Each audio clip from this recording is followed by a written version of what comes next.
Ah oui, ça, tu vas aimer ça, mon cher Philippe. Septembre 2019, qu'est-ce qui s'est passé en septembre 2019? Je m'en souviens plus. Tentative d'assassinat à l'aide de lettres empoisonnées au ricin contre le président américain par Pascal Ferrier. Ah oui, on avait parlé dans une capsule plusieurs fois. Une militante pro-immigration de Montréal, une Française. Oui, c'est ça.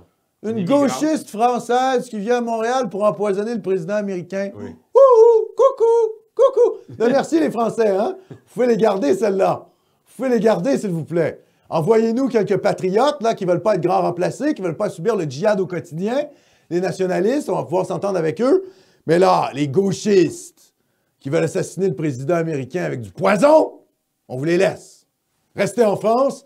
Hein? Restez en France, les gauchistes. Et puis, assumez pleinement votre amour de la diversité, de l'enrichissement culturel, de Bamako à Alger, en passant par Damas et pourquoi pas, je sais pas moi, Kaboul. Ça va très loin, la diversité en France. Voilà. Ajoutez à cela les nombreux sabotages de lignes de chemin de fer et de courants électriques en support aux revendications autochtones, qui ne sont pas considérés comme des actes terroristes pour autant. Également, les nombreuses attaques contre des commerçants représentant la soi-disant gentrification, tant dans les quartiers de la métropole que celle de Québec. Tout ça pour vous dire que finalement, l'extrême gauche est beaucoup plus violente que les Proud Boys. Donc, quand le ministre de la Justice du Canada nous dit « ce n'est pas une décision politique », écoutez, on a envie de rigoler. Évidemment que c'est une décision politique. Et que font les gouvernements de droite? Que fait la CAQ? Ben rien. Ils font rien contre la gauche. Moi, je vous dis, si on prenait le pouvoir, les milices d'extrême gauche qui revendiquent brûler des voitures de police, elles seraient démantelées.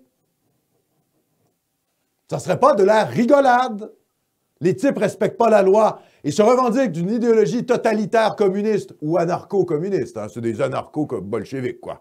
C'est le drapeau rouge et noir. Hein. C'est une espèce de synthèse entre les deux. Hein. Anticapitaliste, anti-État. Hein, voilà. Zoom! Qu'est-ce qu'on fait avec ces gens-là? Hein, on les rend illégaux. Et puis, quand ils veulent se financer, ça va être un petit peu plus dur. Et puis, quand ils commettent des méfaits, il y a des vraies enquêtes. Et ils finissent peut-être en prison. Hey, nous, on n'est pas des totalitaires communistes.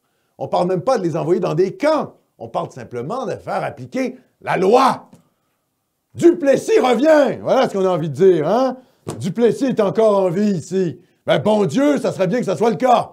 Parce qu'il mettrait de l'ordre là-dedans. Voilà ce qui manque dans cette foutue société. De l'ordre.